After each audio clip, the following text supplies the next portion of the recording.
All right, let's get right into it. Welcome to today's Explainer, where we're going on an absolute zero-to-hero journey into the One Piece card game.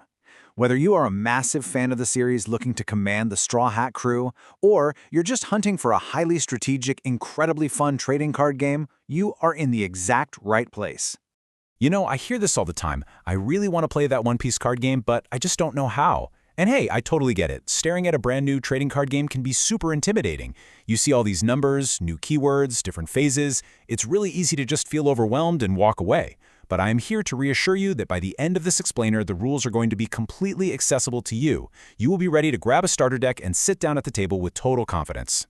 To get us there, we've got a solid map for today's explainer. We'll start with assembling your pirate crew, then we'll look at setting up the board, break down the anatomy of a turn, engage in combat, and finally wrap things up with defenses and special abilities. Let's dive in.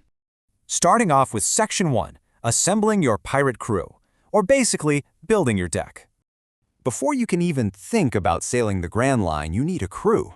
In this game, your deck is your crew, and getting that composition right is absolutely crucial. Your deck consists of exactly one leader card, and this card is a big deal because it dictates the color of your entire deck. Then, you're going to have exactly 50 character cards, and their color absolutely must match your leader. You'll also need 10 Dawn cards, and don't worry, we're going to get into exactly what those are in just a minute. Finally, remember the golden rule of deck building here? You can only include up to 4 copies of cards with the exact same card number. Moving right along to Section 2, setting up the board and preparing for battle. So you have your deck ready. Now it's time to physically set up, and it's a really methodical process that sets the whole tone for the match. Step 1 is super simple, just a classic rock, paper, scissors to decide who goes first. Step 2, you draw 5 cards from the top of your deck to form your starting hand. Now, if you look at that hand and it's terrible, say you drew way too many expensive cards you can't even use yet, you can actually return all of them to your deck, shuffle, and redraw your hand one single time. Finally, Step 3. You look at the life value written right there on your leader card, take that exact number of cards from the top of your deck and place them face down in your life area. Think of these life cards as your leader's HP. Now, why are we doing all this? Well, here is your ultimate win condition. The goal of the entire game is to drain all of your opponent's life cards. But listen to this, because it's super important. Taking away their last life card doesn't actually win you the game instantly. No way. You have to succeed in one final direct attack on their leader when they have 0 life cards left. Keep that goal in the back of your mind, because literally every single mechanic we talk about next is building towards that exact objective. With the board set and our mission clear, let's transition into the actual core gameplay in Section 3, Anatomy of a Turn. Every single turn in the One Piece card game follows 4 very strict phases.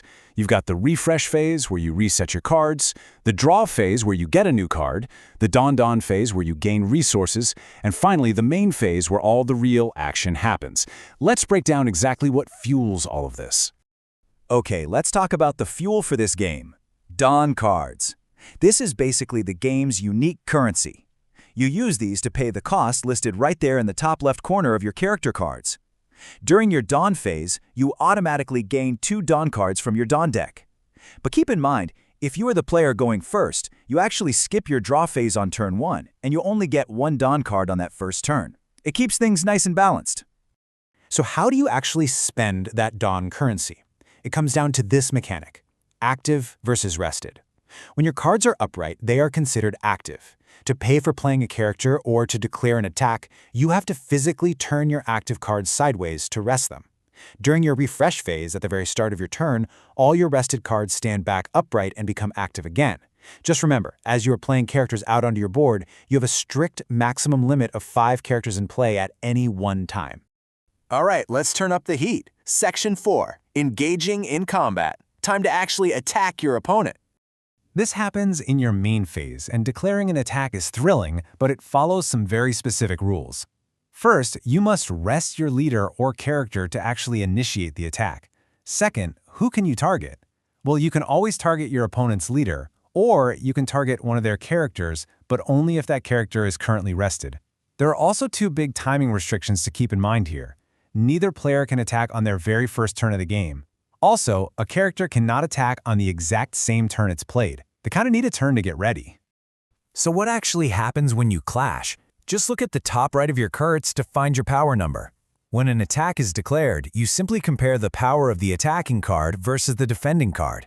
And this is a massive rule to remember. It's absolutely crucial. If the numbers are exactly the same, let's say a 5,000 power attacking a 5,000 power, the attacker wins. The tie always goes to the aggressor.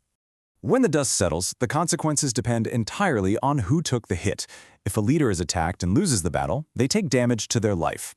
This means the defending player has to take one of those face-down life cards we set up earlier and add it to their hand. Now, it hurts to lose HP, for sure, but it does give you more cards to play with. However, if a character loses a battle, they are just knocked out and sent straight to the trash. But hey, if the game was just about comparing two numbers, it'd be a little simple, right? Let's get into the fun stuff in Section 5, defenses and special abilities. Remember those Dawn cards we talked about earlier? Well, they have a really cool second use. During your main phase, you can actually take your active Dawn cards and physically attach them to your leader or your characters. For every single Dawn card you give a card, it gains a whopping 1,000 power during your turn. Suddenly, your 5,000 power character is swinging for 7,000. And what's even better is that some characters have special abilities that only activate when a Dawn card is attached to them. But defenders are not just sitting ducks. Let's say your opponent has some massive character swinging right at your precious leader. If you have a character on the board with the blocker ability, you can use that to intercept. Blocker essentially allows your card to jump right in front of the attack, meaning the battle happens between the attacker and your blocker instead of your leader. It is an absolutely essential defensive maneuver. And here is where it gets really dramatic. Remember how taking damage means adding a life card to your hand? Well, sometimes that creates a massive plot twist. If the life card you pick up has the trigger keyword written on it, you can activate its effect immediately, for completely free, without paying its Dawn cost. Imagine you take a hit, reveal a card, and thanks to its trigger effect, you just drop a new character straight onto the field out of nowhere. It's a total game changer. Oh, and the surprises absolutely do not stop there. Let's rapid-fire 3 more vital keywords that make this game so incredibly dynamic. First, character counters. When you're being attacked, you can take a card with a counter icon from your hand, send it to the trash, and quickly boost your defending card's power for that battle.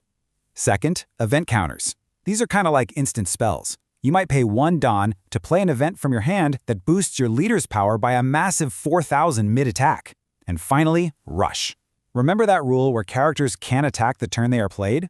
Well, a character with the rush keyword completely breaks that rule, allowing them to attack on the exact same turn they hit the board.